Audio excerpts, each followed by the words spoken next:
Okay, guys, we've got a gravel and dust and grease filled podcast for this episode. We got Chris May from May Motorsports LLC up.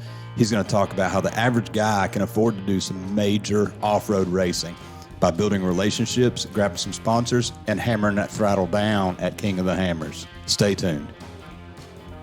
Hey, this is Liz, and you're listening to the SouthCack Syndicate Podcast. Hey everybody, I'm Jared Ketterman with my lovely co-host, Kyle Voss.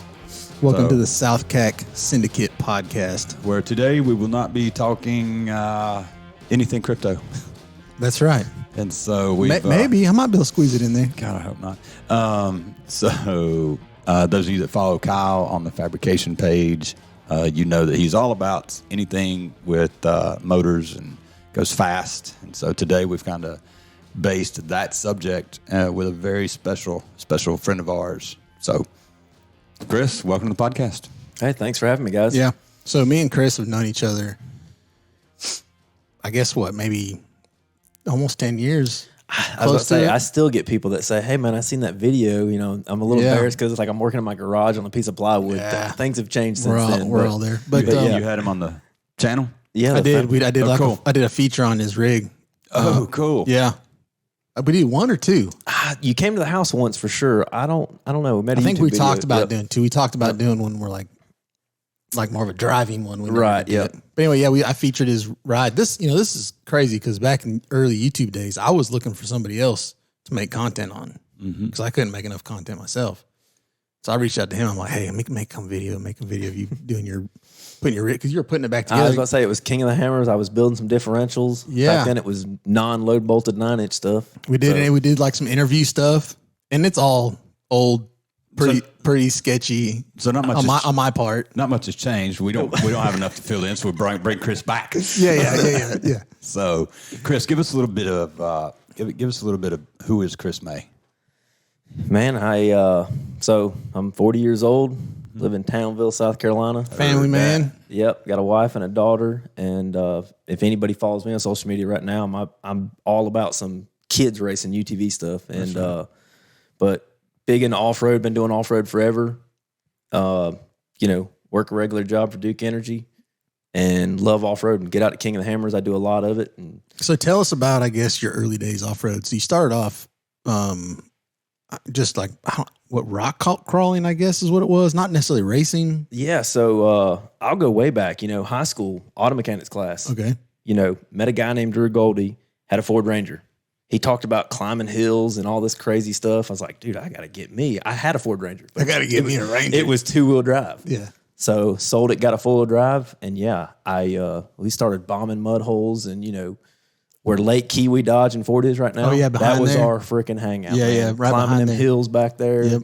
I mean, every Friday and Saturday night we were out there tearing something up. And then bombing mud holes. Yep. And but yeah, eventually grew to competing, doing rock crawling, cone dodging. Kind of actually, Chris Durham told us about an event. Don't know if you guys know him, but he's a local legend in the rock crawling world here. And got into that, and it's snowballed. So you went from mud bogging, is what I would call it. Oh, yeah. That's what we used to call it back in the day, right? Well, you're from the West Coast. Mud bogging. Is that a West Coast thing? I guess. I don't know. You went from that to like competing with your buddies on if they could get up whatever. Yeah, going to Telco. Murphy, North Carolina. That was more rock crawling. Yeah. Okay, and then it kind of progressed into, you found out there's a competition somewhere. Yeah, what's crazy is Anderson, South Carolina, the Clemson 4-Wheel Center put on a rock crawl at one of these, I say Jeep events, but dang, I can't think of the name of it right now. Anyways, it was Anderson Fairgrounds, and they had a rock crawl, and we were there. And that was the first, one of the first competitions I ever did. That was like the first official. Yep. It's kind of where I met Chris Durham and some of the other guys that were serious into it. Now, is Chris the one that used to do like the very technical crawling where you had you have to go between the cones on top of the hill and all that? Well, that you might be thinking of somebody else. Chris Durham is like the original man. He hammered down. He sent it wide open up the side of the mountain. I mean, he was good. Yeah. So He was bouncing before bouncing was cool. he really, to me, is the original rock bouncer. Yeah. So he's from Pickens, South Carolina. Still into it today. Still does all kind of cool builds. And rides his and stuff. name is pretty well known, especially in that county, right across the county line. Oh, yeah. I had a chance to drink a beer with him at SouthCack Tap Room. Oh, really? And, yeah, pretty cool guy. Cool guy. Still Shout very involved into it. Yeah. Shout out to the SouthCack tap brand. Heard that. So, let me back up a little bit. The way that basically I got Chris on the podcast was we were at a benefit this past weekend for a good friend of ours who just passed away, Tommy Glenn. And we're about to the story where Tommy Glenn's going to be entered, which is why I'm telling this story. Sure. So, Tommy was really big in the off-road industry, doing all kinds of stuff locally for a lot of guys. Was really, I guess, a big part of what you did, especially in the beginning, I guess, huh? For sure. And that's, we talked a minute ago and said this whole episode could be about Tommy. Yeah, for sure. Drew got me into four wheeling and me and Drew, competed a lot together, but Tommy changed my life in off-road. Yeah. I mean, that guy, I didn't have anything. I didn't have a tow rig. I didn't have a shop. I didn't have nothing. And, Tommy Glenn, I met Tommy through Drew. The first thing he ever did for me, so I went from that Ford Ranger truck, I bought a Toyota pickup truck and did some dual cases way back in the day. And he built me a custom skid plate that held both the transfer cases and everything. And that's how I met him. Yeah. And, So, crazy story about Tommy. I know Tommy from drag racing, which is before his off-road That's right. stint, I forget about that. Yeah, so Tommy was really big into drag racing. Yeah. He built, he was always like a fabricator, making stuff, creating things. He started off in hot rods, drag racing. And then all of a sudden, and it's about the time you're talking about, he just made the shift. He's like, screw these cars, man. I'm getting something with it. Yeah, he bought a yellow Jeep. I get, that yellow Jeep was synonymous. That's kind of, you'd see it sitting on the side of the road. Well, crazy thing about Tommy is he lived in Townville. Yeah, that's right. He did. When I met him and then he lived in Townville, like I said, you might have to pull me out of Tommy's stories, but he had a shop. He built a 40 by 40 shop in Townville. And back then I was like, oh my God, this guy is like this is awesome. And he was 10 minutes from my house. And he was all in on the off-road stuff too. Oh man. And I think that's why him and Drew clicked so well, because it was like he was all into it, which he had kids. He had young kids and just got married and got that house and built that shop. Maybe wasn't able to do some of the stuff, so he kind of helped me and Drew do it. And and man, he did everything for us. I didn't even know what a welder was probably when I met Tommy. Yeah. So I mean, seriously, I did not know nothing about it. I mean, I was good at mechanical stuff, but Tommy's the only reason. Him and Drew are the only reason I'm into off road. Okay. So is that where you learned a lot of your mechanical abilities and differentials, and not just fabricating, but the whole nine? Or were you pretty mechanically inclined before that time? I don't even say Tommy was mechanically. He could do anything, but I think Tommy was more or less like, I just seen him do anything. Like, he never questioned anything. So I remember I was going to put gears, and I was cheap, man. I was broke, really. I was in college. Sure. I was going to do differentials. Kyle knows. I mean, the beauty of a Toyota is a third member style, so it's a little easier. You can set it up on the bench. Me and Drew had a house in La France on the Mill Hill over here. And I pulled them differentials out, put them right in the kitchen table, and, went at it. It was forums back then, kind of before the. So I got a forum thing printed out at school, probably 20-something pages, and man, I just went at it. So I loved mechanical stuff, and I didn't like the fabrication because it was so freaking expensive. I mean, like a welder was expensive. Yeah, you're right. You need something cut steel with. And Tommy had all that, and he liked us, and let us use his stuff. And the cost of education was expensive. That's right. That's right. I mean, it really is. And that's kind of a throwback to last week's episode or 2 weeks ago. For those of you listening that didn't get that, but were you married at the time? All this stuff was on the kitchen table, and you turned around. Heck no, I was not. I was married to off roading. I mean, I was all in to dang four wheeling. That's what I was doing. I bet your wife is going, okay, move the diff. We got steaks. He had the thing in the dishwasher trying to clean it up before he took it over there. We're pouring gear oil on our fries. Listen, what's crazy is everything he says, I lived it in a different world, but I was that guy too. I was, me, Chuck, all the, we were all doing the exact same thing, just in a different atmosphere. And I'm sure, well, it's funny. So Tommy was a Ford guy, and we actually, Drew, roommate, he got a Mustang from Tommy. I love Mustangs. I'm all about some Mustangs, but I was so focused on four-wheeling that, I couldn't spend any money on something like that. So, That's right. But yeah, a coupe Mustang would be me if I would quit freaking spending money on off-road. I feel you.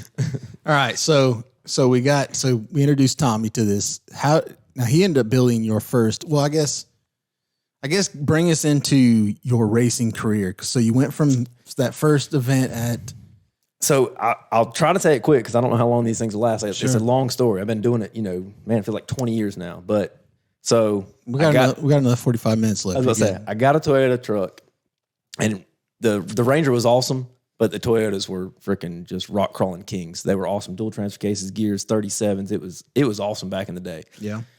Tommy had built that part for me and charged me some money, this and that. And then I went to Tommy for a roll cage, and I don't know how much. Let's say I think he wanted like $600 back then. Yeah. And I was like, hey, God, there's no way I can't afford that. Will you finance? Yeah. So yeah. And if we know Tommy, there is no finance. Yeah. Nope. Nope. So I actually didn't get Tommy to build the roll cage. Some guy in Lower Anderson that did dirt track cars did it for me. And man, when I got it back, Tommy tore that thing. He critiqued it just, oh man, he tore it apart. Yeah. And I didn't give a crap though. I was still four wheeling. That's right. Went on a trip with Tommy to Tellico with probably a bunch of other the guys, and it was on Slick Rock. It actually flipped it over. Didn't hurt it. It worked. But I think Tommy and I just, man, we kind of bonded on that trip, and I was hardcore, and so was Tommy. And he came to me and said, hey, let me put a roll cage in that dang truck for you to kill yourself. And I said, man, I don't have the money. I want to buy other stuff than a roll cage. Right. I got that. He said, man, I'll do you right. Yeah. And I'm pretty dang sure we did that at the Townville house. And that's kind of where I met him, because I went to his Townville house. Mm-hmm. But met Chris Durham and said, hey, there's an event in Jellicoe. We'd been going to Tellico. I was like, oh, he's talking about Tellico. Nope, Jellicoe. Mm-hmm. Went and watched. Man, I was hooked. Cone dodging, and then came back and was telling Tommy all about it. And Tommy helped me prep my Toyota pickup truck. We're not talking chassis then. We're talking 1983 Toyota pickup truck, leaf springs. That was my first event. Still have the bed on it, or at this point do you? I did. I have pictures of it. I did have the bed. It was all cut up or whatever. But then I don't think Tommy went. Drew was obviously into it, and me and Drew would talk all about it. And I think Tommy wanted to be there or something. But Tommy basically was like, oh, what we'd always modify. I was like, oh, I went to the first event, I'd flip over something. I need to lower the center of gravity. Tommy cut the frame, he bent it. Well, then, end of that season, he says, dude, we need to build you a chassis. We just need a whole new rig. And I was like, was this where TGC was born? Well, so yeah, and I actually have a hood in my shop where it was kind of before TGC. It was just Tommy Glenn Cages. Cages by Tommy Glenn is the picture of it. Oh, wow. And it's got the same phone number that he still has. That's cool. The 221-8899, maybe or something like that. But TGC was that first chassis we built. And I put a picture of it on Facebook here recently, just, with his passing and all. I'll have to grab some of those pictures and put them on Instagram. You bet.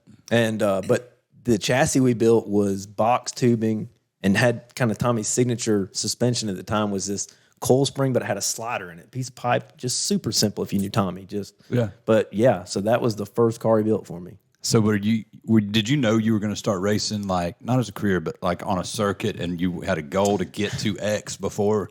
Man, or no, you were just waking up in the morning, let's go build shit. I was going to college for electrical engineering. Mm-hmm. I didn't have a clue what I was doing with my life. I got a job working for the power company because the kid that called me said, hey, man, you're going to work Monday through Thursday at 4:10. I said, you mean I'm off every Friday, Saturday, Sunday? You're like, I go racing. Yeah, and Bing, that's exactly what it was. You didn't care about the money. You cared about going racing. Oh, yeah. There was no winning or losing. Dude, I was just having a blast with my buddies. And, so the first chassis wasn't even built for Ultra 4. Oh, heck no. This is Ultra 4 hadn't even existed yet. Okay, so no Ultra 4 yet. So this is back up. Describe what Ultra 4 is and kind of where that sits. Go ahead. Okay, so Ultra 4 evolved from rock crawling. Right now we're talking about rock crawling. We're talking slow stuff. I say slow stuff. You're basically climbing hills. It used to be slow. Man, I see these guys. Rock bouncing. Yeah. Yeah. So it started out, let's just try to get up the side of this mountain. Well, then somebody put cones out and you kind of had to drive through the cones, made it even harder. Well, then somebody put a series together. They called it crawling, didn't they? Yeah, rock crawling. And, We Rock and New Rock and U Rock. It was all these rock astronics or whatever. But it was big. I mean, there were 75, 80 people at these events, and they were paying some money. I mean, I wasn't winning. I was doing good getting there. Yeah, sure. And so it evolved to, all right, that got old. People were flipping over, going through cones, whatever. Well, then they got going fast on a little. They did both, right? Like you had to go fast, and then you had to crawl over something. Yeah, and that's what it turned into XRA. Went from We Rock, U Rock, whatever, to XRA. You go really, really fast. People started putting V8s in it. Then they started figuring suspension out. The owner of Ultra 4 back then, it's changed, sure, had a Toyota pickup truck, me and Drew Goldie competed him in Boyd, Texas in 2005. Met him. He started what is now Ultra 4. I mean, he basically went out into the desert, Johnson Valley, turned people loose, and they went and ran like 13 trails so you could run it the fastest. And that was in 2008. With a technical section in there where you have to slow down. Yep, or whatever. kind of. But so, and it is snowballed to King of the Hammers and, stuff that it is So now. Ultra 4 is non-existent now, and it's a Ultra new 4 thing. is still the King of the Hammers owner owns King of the Hammers, but he sold Ultra 4 to a different guy. So it's still its own circuit. It's still around, and Got I'm it. actually the end of April. I'll be going to race Ultra 4 in Rush, Kentucky. Cool. Yep. Yeah, and we'll get to it, but Chris has raced Ultra 4 in is it the big class? I don't Yeah, know, I did the top class back in the day. for several years. Yep, for a long time. It was the only class there for a while, so Yeah. I did it. So, So this first one was a crawler. yep, it still had Toyota. It's had Toyota motor, transmissions, axles, and all that stuff. All right. So then what happens? You kind of wear that thing out, and he basically says, "Hey, we need to build another one." We did, and Drew. Funny story, man. I didn't own a pickup truck. I owned my Toyota truck, and I had a Ford Escort because I broke the Toyota all the time. I didn't own a tow vehicle. Drew Goldie, his dad owns Goldie and Associates. Drew talked his dad to being our first sponsor. I know we're going to get to sponsors later. Yeah. But our first sponsor was Goldie and Associates. His dad went and bought, I think Drew wanted to buy like an F-350 or something, but he went and bought an Expedition with, it might have been a 5.4. Yeah. Well, we bought a car trailer the first time going up to Jellicoe up Henderson there, blew the exhaust manifold or whatever. We wound up with an Excursion, a 6.0 Excursion, best tow rig, 2-car trailer. 2-car trailer. Yep. And I got to go to every event. I remember because- many days I would drive by Goldie and see them things parked outside on the trailer ready to go. So you imagine being in college though, and you had a brand new Excursion tow rig and really a credit card with gas from Goldie Associates. 6.0. We went, or a 7.3 probably. No, it was a 6.0. It was the first year. Y'all were like the best sponsorship ever. You were higher than the rest of anybody who showed up. Man, we got to go. We weren't that great because we didn't have a lot of money putting the rigs. Tommy was building awesome rigs, but we didn't have the high horsepower or these Curry Rock Jock axles. We still had junkyard stuff. Back then, the shock technology, you probably didn't have the latest, greatest. Oh, well, and back then it was air shocks. That was, if you had air shocks, you were doing something. Really? That's crazy. Yeah. So Now it's like triple bypass. oh yeah, everything. for sure. So that's a great segue into that was your first sponsor. Yeah. So let's just go right into that. How did you acquire other sponsorships and money moving forward? So for me, back then I wasn't trying to make this my job or anything. I mean, I was still going to school or whatever, but almost people listening, everybody wants sponsorship, me and Kyle talk, but everybody listening, it's kind of like the best sponsorships I got are people I just randomly met, started talking. They liked me as a person first. It was like, this guy's pretty cool. 100%. It's important. 100%. And, but no, so some of the, I guess you call them real sponsors, like Drew's dad. That wasn't a real sponsor. I mean, it was. It was. Yeah. It was one of my best sponsors ever. It was. It was a company. Yeah. That didn't just give you $100 a race. It bought you a vehicle. Like that's a Well, sponsor. the funny thing about that sponsor is it's Golding Associates and they do environmental engineering. He didn't want us to put that on the side of a rock crawler that we're tearing up the side of the mountain, so. Are they still in business? Oh yeah, they're still big. doing They may good. not and want they- to be on this podcast. So what I always, I get a lot of people ask me about sponsorships. And what I always tell everybody is I'm like, look, majority of the folks out there that are listening that maybe are like in racing in some form or fashion, want a sponsorship, you're not going to get somebody when you just go ask. It doesn't necessarily always work like that. Like you said, first of all, it really helps if you know the person briefly beforehand and they like you because you're going to represent their company. That's Right? You don't want to have somebody that's going to represent your company in a bad way. Mm-hmm. The other thing is they want eyeballs. Mm-hmm. That's why they're there. Mm-hmm. Well, and I was going to go into that because the first real sponsorship was we would go to shows and they would do little exhibitions, and I can't remember the first show we went to, but what I would do, this was back before the internet. Well, not before the internet, but what I would do is I would make pamphlets. I'd print out on school pictures and my results and all that stuff. When I go to the show, I'd walk down to a booth of, I remember like Ox U-joints. They're still around, but they kind of went out of business. Somebody got bought out. Hey man, that's my rig over there. This is what I'm doing. Oh yeah, that's a great. Especially if your rig is there. Yes. Because then that gives you clout. But then that was a local show somewhere. But the best place to get sponsors is SEMA. Yeah, SEMA, PRI. Yes, if you're into 'cause racing, the- PRI. Even yeah. for what you do. Yes, the best sponsors I've ever got was at SEMA. And Now, I will tell you this, because let me back up a little bit. You have to like have raced. well, that's right. Yeah. You have to put in the work ahead of time. You can't be the guy that's building his first car No. and be at SEMA going, hey, I'm building a car. It's going to be done X. I'm going to race King of the Hammers. I need some sponsors. Sure. Or I'm going to. I think this. I think the people that are handing money out aren't always at the off-road events. But here's the thing. They're at SEMA. Yeah. So, and I got pretty good at it. I wore, collared shirt with my logo on it. That's right. I made pamphlets, went to like UPS store and made nice color brochure stuff, handed them out, let them know you're legit. And, I got a good background. You get their card, you talk to them. Yeah. They and look you up after the word. That's right. Yeah. And when that was kind of before Instagram numbers and YouTube numbers, because I ain't gonna lie, I'm not the best at that. I was really good at going to events, man. I was going to every event. Yeah, everywhere. I don't know. Well, so we follow you. The podcast follows you on Instagram, and I mean, you got more followers than we do. Well, Yeah. And then I'm old, that's though. May Motorsports. LLC, that's it. Yeah, man, absolutely. LLC. I like putting stuff up, but Well, that's that. I guess that goes into another thing too, because it's not. I said it's all about eyeballs, but really it's all about you showing up too, because they want to make sure that whatever they put on the side of your car or whatever, they want to make sure that's seen. And so if you're not going to races, you're not doing what you did, putting in the work, That's right. then it's not working out for them. But I also think that to get sponsorships is all about relationships, just like everything else is. They don't want to give a sponsorship to Yahoo that's just out there banging beer bottles at everybody, and who wants You're that? right. Who wants their name on that guy's shirt? That's right. And I do. You really thought ahead with, I was clean cut. I wore a polo. You treated your sponsorship entry as a business proposition. It is Because it's a partnership it's a between business you on and both the sides. business. Yep. That's exactly right. business on both sides. So what was your hardest sponsor that you actually got? Or make it a two-part question. Your hardest sponsor you got, and then the one you were most proud of or surprised by. Well, I worked at Maxxis on the Maxxis sponsorship for a long time. I bought their tires, I ran their tires, could have switched brands. So getting the Maxxis sponsorship that's probably my biggest one, because in off-road racing, I say this: if you're not blowing tires out racing, you're not going fast Yeah, enough. and what those tires are like? yeah. What, $1,000 I'm a about to piece? say about $1,000 a pop. Yeah, they're not cheap. And you're destroying 2 or 3 of them a race. So, and you're not winning, but if you win, you might win $5,000, but you just stored $3,000 worth of tires. Yeah. So, and usually when you blow a tire out, you might get the rim and then get the caliper, the brake line. So you can see. Tire But- takes out some panels.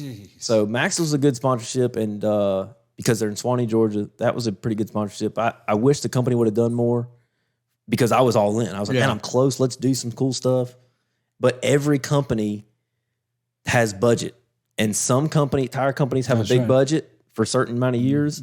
And while I was with Maxxis, I felt like they weren't 100% in. They were shrinking. They have an heavy. awesome tire, but they weren't 100% in. Where, let's for instance say, Nitto comes along and man, they're just throwing it out Yeah. there. Right. So, And what's the anyways, one you're most proud of? I don't know if I'm. For your 2023 season, it'll be Now- SouthCack podcast. There you go. No, man, some of the best sponsorships are friendships. Barnes Forward Drive. I feel you on that. There's a guy I met. I mean, I wish we can't tell stories all day here, but literally just met this guy. I met a guy 10 years ago. We became almost good friends. We talk all the time, and he still helps me out to this day. So, Sure. So that brings us to a great point. We got some bills to pay. Here's a word from our sponsors. Stay tuned. Let's face it, shopping for insurance can be time consuming. When it comes to your auto and home insurance needs, make things simple and trust your Allstate experts. They will help you get the coverage that fits your needs while helping you bundle your auto and home. Bundling saves money, sure, but it also saves you time. So you can enjoy the things that matter most even more. Contact Clemson Allstate agent Shane Smith at 864-654-1047 today for a free personalized insurance proposal. Allstate, are you in good hands? Okay, guys, we're back with May Motorsports owner Chris May, right? yeah, man. So we're talking about sponsorships, and I got a sponsorship story.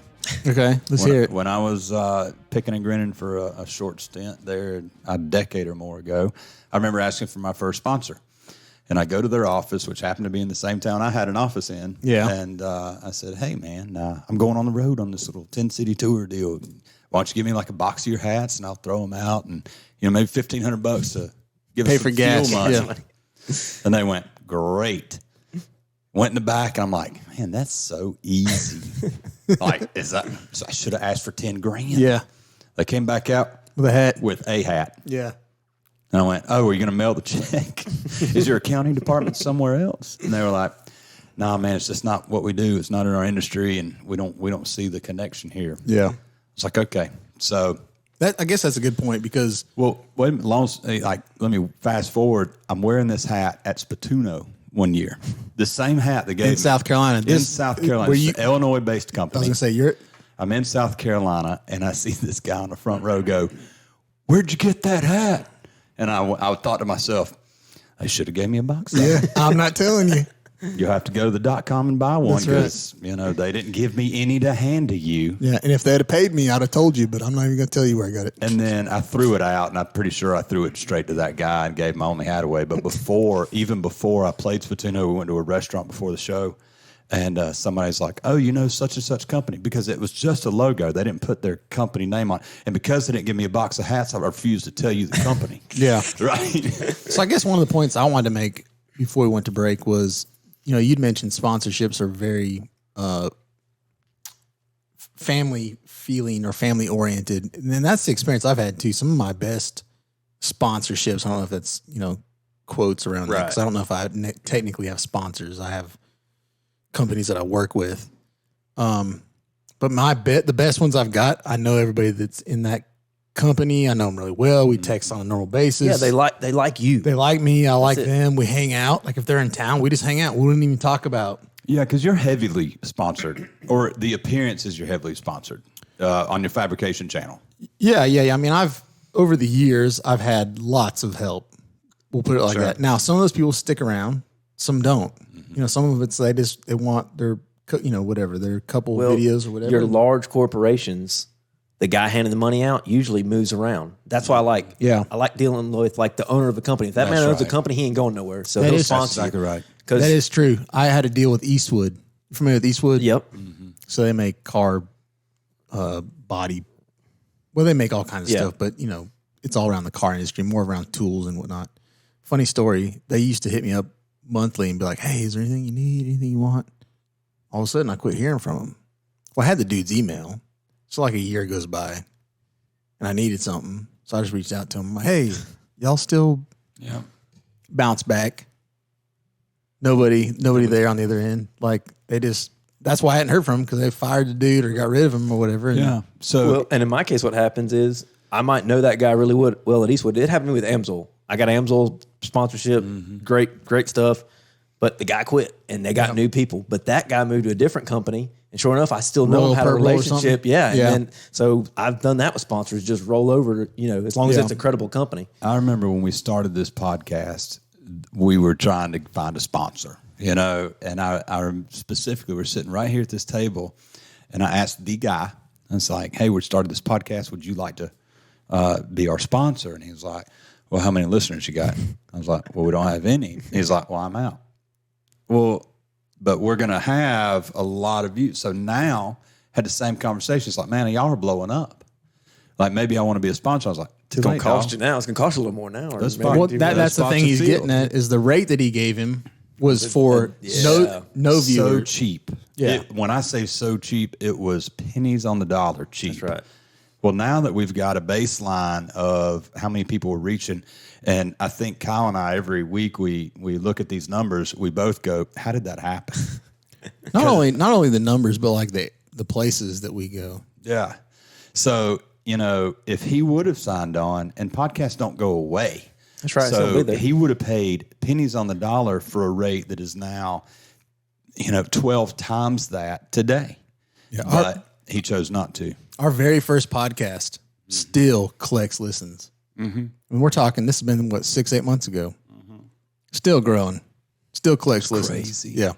And I've been listening. I think I don't remember your first episode, but I listened to a few of them just last week. So I'll tell you this: if you are lucky enough to be the owner of a company, and somebody comes to you and pitches you an idea, set aside some marketing money out of your budget and give those guys a chance. Even if it has to align with what you want to do. Yeah, and I truly believe in the person that you're. That's it. Get to know that person. Yeah. That's why I said it has to align. If their values are not your values, don't give them any money. Yeah, I will tell you this, and I'm not going to mention any names, but my biggest quote unquote sponsor right now, when they hit me up, I was like, nope, not doing it. I'm not going to do it. And they're like, come on, we're going to fly you up to our headquarters. We want you to just kind of see what we do. And I'm like, I just don't think I'm interested. They're like, just come on. The very first day that I was there, they didn't talk anything about their industry, their equipment, whatever it is they were trying to sell me on. They didn't talk nothing about it. All they talked about the first day was how they got where they're at, how they believe in like a family dynamic within their company. Like it was all about the company. And by the second day, I didn't care what their stuff did. I was in. I was like, "Son, I'll pay." I was like, "This is awesome."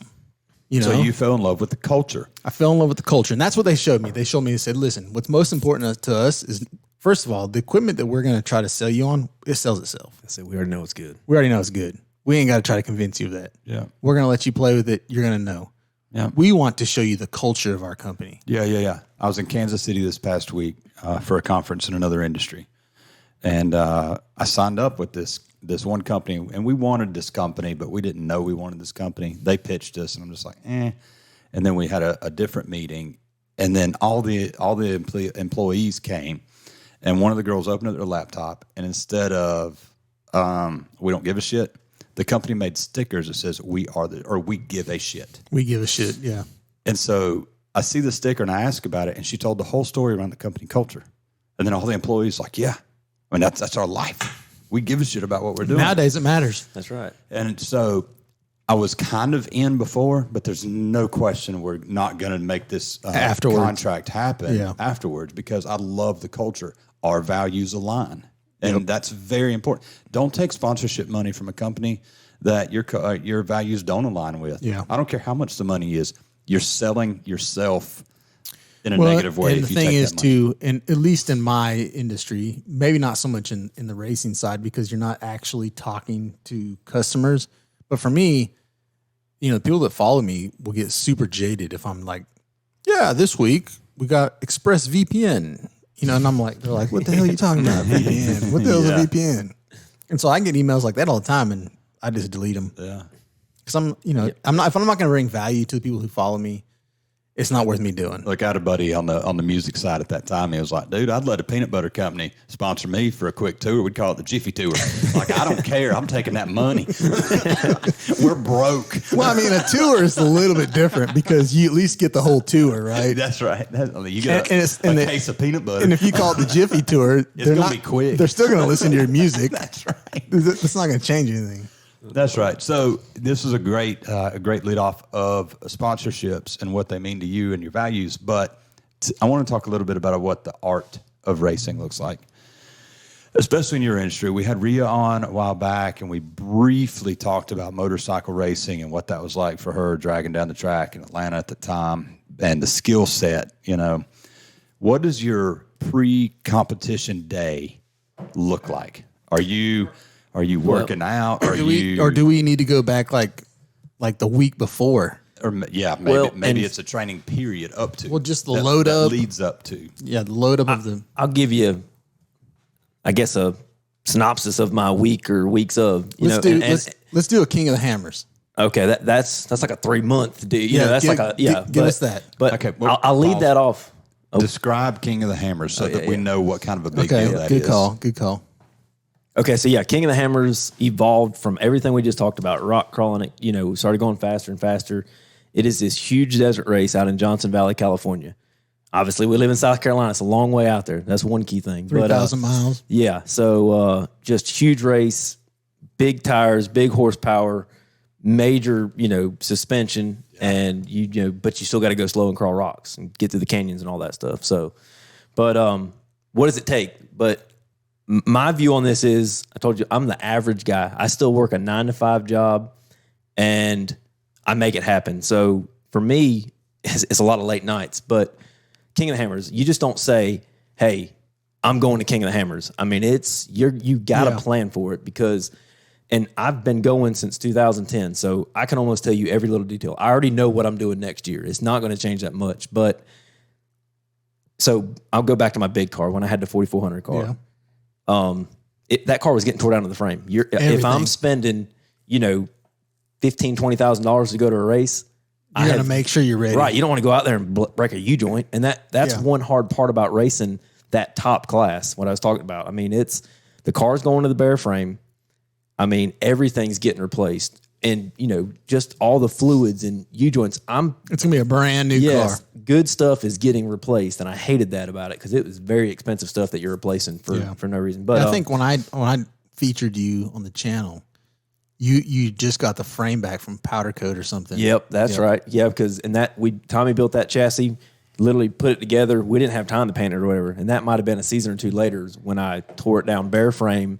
I was back, I was putting bearings in the engine, but that starts probably, I don't know, a couple months before for sure. Yeah. And it's, now I got a shop behind my house. So I get home from work, I eat with the family, hang out with them for a little bit. Put the kid to bed. And I go down there and really, I get some good buddies. I got some friends that, come over when they can. And man, you've got to enjoy it. And I quit enjoying it for a while. And that's one reason I got out of the big cars. You made it to it turned into a job. Oh, a big time job. And I don't know. I didn't want it to become a job because I was losing. It was not becoming fun to me anymore. I can relate to you 100%. Yes. At that point in time, did you have family by now? Oh yeah. I had my daughter and my wife and, well, then one thing too, my daughter started playing sports and it just there goes your 410s. Yeah. Well, my nights got shorter and then they would get later and but the cost of everything on that big car was talking one thing is like ring and pinions.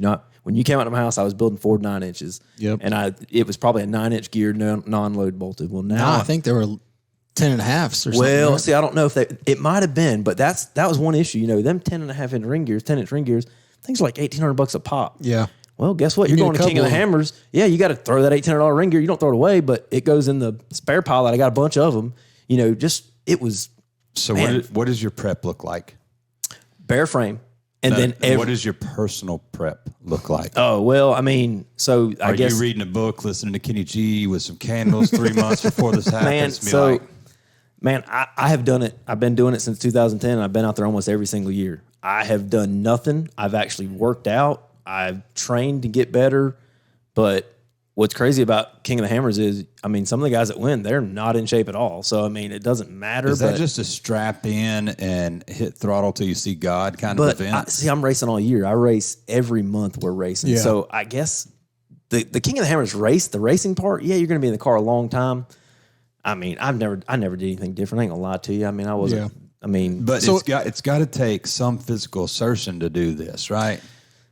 It does. I mean, your after King of the Hammers, your neck is sore. Yeah, yeah. I mean, that helmet. Are you wearing a halo? Oh, I've got Hans. I've got all the safety gear and everything. So, but I never did anything out of ordinary. I mean, I might have run my mountain bike more that month or something. But so the guys that hadn't worked out and they're not prepared for that, are they lucky, or is there a skill of the art of, we'll call it the art of picking a line? I think there's an art to that, but that art can't necessarily make up what money can put in the vehicle itself. And you correct me if I'm wrong. Well, and that's the thing. There's not a single person out there that's won King of the Hammers that is like, oh, they got $1 million. There's been, I won't name names, but there has been people that have come into the sport, spent millions of dollars, and realized, wow, these guys are good. It's kind of like NASCAR. Everybody thinks they can be Dale Earnhardt. Put me in that thing, I'll do it. Yeah. No, it's a real trickle. That's right. It's a real sport. And yeah, those guys have got, I mean, really like $500,000 cars, maybe more than that, into them big cars now. But they're professionals. Well, to give you guys some context, so how many years did you actually run the big class in King of the Hammers? I think 2020, so about 10 years. 10 years. Yep. Out of the 10 years, how many times did you finish the race I Finish. think only 3. without a broken part. Yeah. No, finish Oh, no. period. Well, I hold think on, I've hold on. only- There's yeah. a time stamp, Timed right? event. That's right. So if you don't make it in time because maybe you had some kind of problems along the way, then you don't necessarily finish because you didn't make it in on time. Which I guess those equate to broken parts. Mm-hmm. And I think that's where money comes in. It's like if you can afford the most expensive billet, everything, you name it, the most robust parts, well, then the driver at least has a chance because he's going to hopefully finish. Well, there's no such thing as bulletproof in off-road. We can call it bulletproof. Yeah. There's no such thing. But I mean, I and think well- that's and- my thing with him, though, is I think you put him in a car that's a $500,000 car and it's most likely going to finish, he finishes The seven chances are better. He finishes Oh, yeah. 7 out of the 10 years versus 3. But too, what these nowadays, people are going out there 6 months in advance, and they're going out there, 2 Pre-running weeks, it. 2 weeks a month, and they're not pre-running the course because you don't know it. But I mean, it's a lifestyle. I mean, it is a lifestyle. I see people all the time that think they're going to win, and they haven't raced in a while. Like, man, this guy's been racing short course. He's been racing this. He knows shocks. Yeah. I mean, it is a lifestyle. The guys that are winning these races are true professionals, and now they're starting to do it. They're doing it for a living. So tell the folks, how long does that race last? All right, so I'll back up a little bit. Talk about the big class, 4,400. That's the top class. That's your 1,000 horsepower, 42-inch tires, whatever. It's usually 200, 250 miles. Don't sound like a lot, but you're going through major canyons. 250 miles. Yeah, 250 miles is a long way when you're on 85 running 80 versus going through the desert. that's right. I don't know. Our South Carolina roads kind of went to shit, It's not that bad. but it's not that bad. You're right. I think You don't have dust in your teeth, No, yeah, it's a whole experience. yeah, right? and it is, man. You're running 80, 90, 100 mile an hour through the desert, and you're going probably 20, 25 through the big rocks. Then you got to slow down and go 5 or 10 over the huge waterfalls and everything. But So how much seat time are you in from the time the buzzer goes bam, to so, go? and granted, I wasn't winning. Your guys that are winning the Understood. races are 7-8 hours. That's still a long time. It's a 14-hour, and I have been out there. So I say I've been out there 10 years, but I didn't race all those 10 years. A couple years I went there just because I was like, man, I'm going to enjoy myself. I went out there and had a good time. But there were years I was getting in the car, I got lost. I've had fuel pumps go out, had to run back to camp. It's a no chase race. So you don't have that means you don't have a support team following you. Yes. So you can't leave the race course and drive back to the pits. So if you break a U joint, how do you get that fixed? fix it when right you're, there. When you're in sideways on a rock. you'll winch yourself over, or people be driving over you. I mean, it's crazy. So Scotty, They'll literally drive over you. Yes. no, Some I of understand. those- Scotty yeah. Derrick called. I was Yeah, still in the it's- office at Illinois, and Scotty called, and he's like, "Dude, King of the Hammer starts. Man, you gonna watch it?" And I'm like, "What is King of the Hammer?" He's like, "Dude, this is a big race. Just here. I'm gonna text you the link, and you and sign up and watch it." I'm like, okay. And So I had Troll put it up on a big screen in the office in Illinois. Then I called Scotty. I was like, "Who rooting for?" Yeah, I don't Because everybody's in the office going, "What are we watching?" Yeah. He's like, "We're rooting for Chris May," and I'm like, "Okay." So I'm trying to figure out who Chris May is, and I'm watching. I want to call it Devil's Backbone, but I know that's not right. Whatever this section was, somebody was flipped over. Whoever these 5 other guys are coming in, they're trying to go around one guy. Now we got two stuck people. One guy just goes right over the top of both. You better get out of the way. Yeah. You're not fixing your U joint right there. You get killed. Like it's not. It makes NASCAR look like Hannah Montana, and King of the Hammers is Metallica.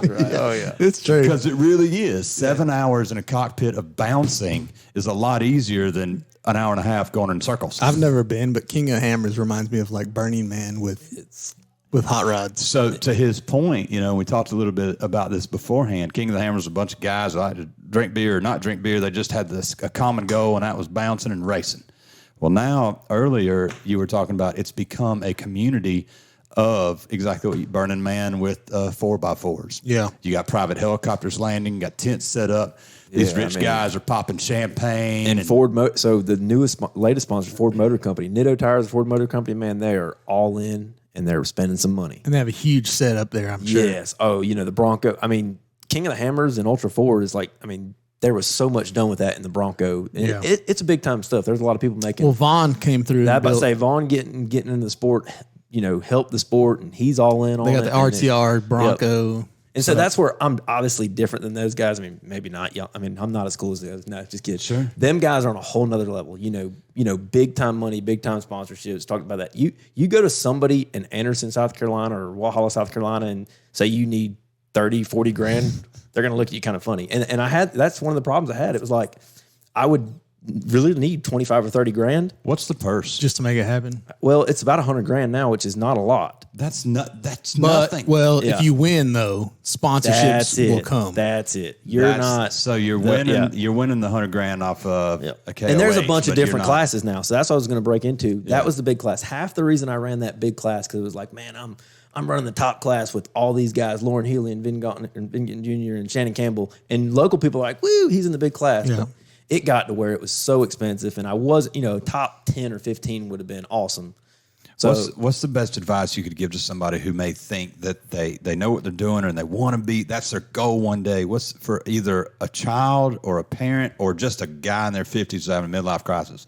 What's the best advice you'd give them to get to where you are right now?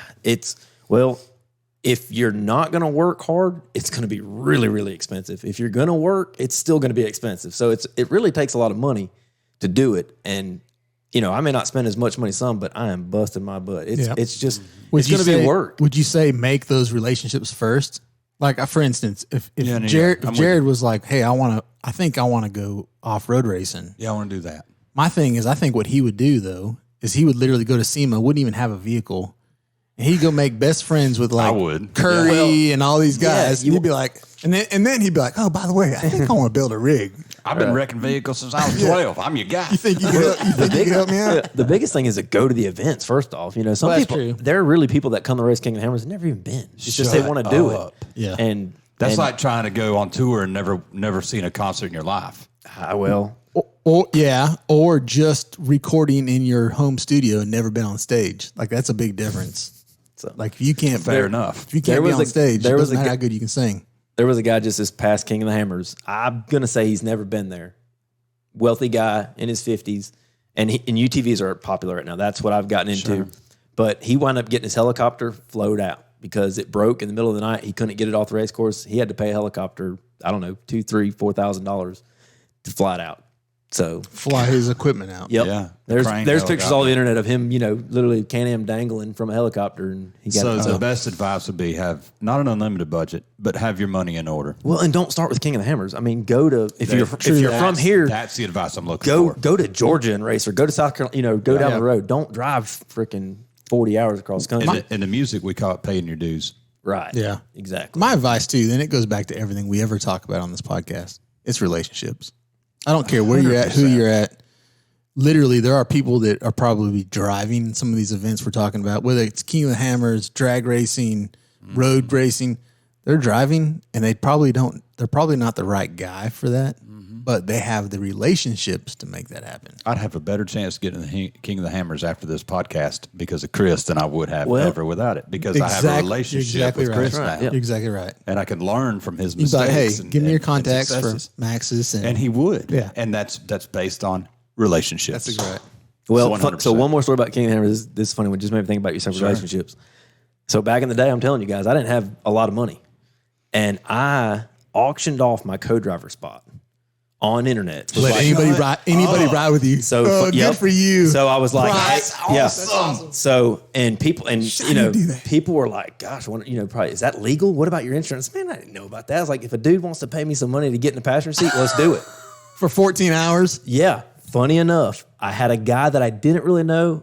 I could tell a whole podcast about this guy. Anyways, Will Harris. his girlfriend, his girlfriend paid the money for him. Love you, Will. And he paid that year. I think he might have given like $1,500. He paid to race with me. Just this past King of the Hammers, he finished King of the Hammers in a different class. But that was His 7 or intro. 8 years ago. That's a- relationships. That's What did he pay? $1,500 $1,500 bucks. $1,500. Yep. I think this that's was the best education. Yes. For $1,500. Exactly. Nobody bid up higher than that. No. And actually, I was selective because, I just didn't want anybody riding with me. I don't remember if anybody paid any more money or not, but he was a four-wheeler dude. And one of the years I messed a fuel pump up, he had to hike a long way. So he paid $1,500 to work his butt off. But he learned so much. I'd be like, slow down. It's actually, honestly, that's a super cheap way to get in the sport. Right. Because doubt. before you ever did it your first time, if you're like, man, if I can pay $1,500 and get somebody who's done this for 5 years, 6 years. I I don't know what that would cost now. I mean, I want Yeah. you'd have to pay a lot more than $1,500 in my UTV to That do it. co-captain spot, do they have responsibilities besides hang on and shut up? Back then, not really, but now, it's a big deal. Navigation. I watch rally races sometimes, Yes, and those guys are like, they talk in code. And it's like the driver can't even see, but the navigator, the co-pilot's like, Yeah. sharp turn left, 30 degrees. We 22 Yeah. degrees right. Yeah. Whoa. And you hear when they start, the Yeah, pitch yeah. gets higher. It's like, I watched the video. You're going way too fast. I watched the video the other day. God, slow the F down. If you don't start listening to me, we're going to lose. About 5 minutes later, they're upside down in the field, and this Yeah. guy's just wailing on a helmet. I told you. I told you if you don't start listening to me.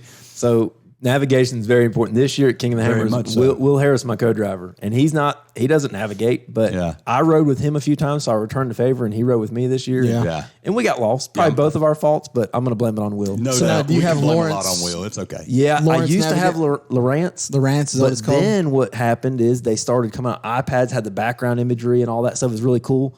So I bought Lawrence? it. I got, Lawrence is like a fish finder. Yeah, that's what I'm they use thinking. them. They use them for off road too. That's right. So does this device scan the Nah, terrain in no. front of It you? looks more like GPS. Okay. Yeah, you got a Okay. puck you put in the car, but actually I run an iPad now with a puck and everything. But the Lawrence is actually more accurate than the iPad I'm running. But I the think iPad of a has bass boat on water. It's almost the same company exact I think thing. of on land is Lowrance. Yep, but now Garmin's into it. That's a whole nother. This off road stuff. But listen, when I look at his up. rig, there are literally some oh shit handles in the damn passenger right. side with a Lawrence screen in the middle, like for him to say, "No, you need to be going that way." You know, So you're helmeted up. You got air conditioning going through there. You got a little pumper on it. It ain't cold air, but it's supposed to be It's dust free. moving Yeah, air. it's moving air. Yeah, fresh air. Yeah, Cool, man. That's what makes that race fun. Is out here you don't need that on the East Coast. Man, you just go out here and run through the trees. Out there, yeah. It's muddy. It's clay. Yeah. so if people want to come see you race again, where are you going to be? So the next big race is Rush, Kentucky. Okay. I think it's April 27th, last week of April. That's the Ultra 4 race. So that's one of the closest ones. This year we got Kentucky, Pennsylvania, Crandon, Wisconsin, Jay, Oklahoma, and then Lake Havasu. Are these races like a music festival? So that's one thing that's You changing. got a beer tent. You got a Yes. bonfire. You got I told you that the guy that owned King of the Hammers sold it Jay, to Ultra Oklahoma. 4. He sold it to a guy who does like marketing and promotions. And now these events, people don't come to race. It's an turning into- event. they're turning They into got big- music and family stuff, and it's a fun time. Yeah. that's crazy. So and King of the Hammers coming at when? It's February. Yep, it just happened. Havasu's got to be awesome. Now I've never been. Dude. So I've been telling the family, hey, Havasu is let's awesome. Yeah, let's make this one. But it's right in the middle of the school year. It's in October. I don't know yet. That one's on That's the a table. that's a good that's a good. Can you stream music while you're racing? You can actually. And yeah. what are you listening to? So I am silence. It's funny. Will Harris, I was co-driving with him.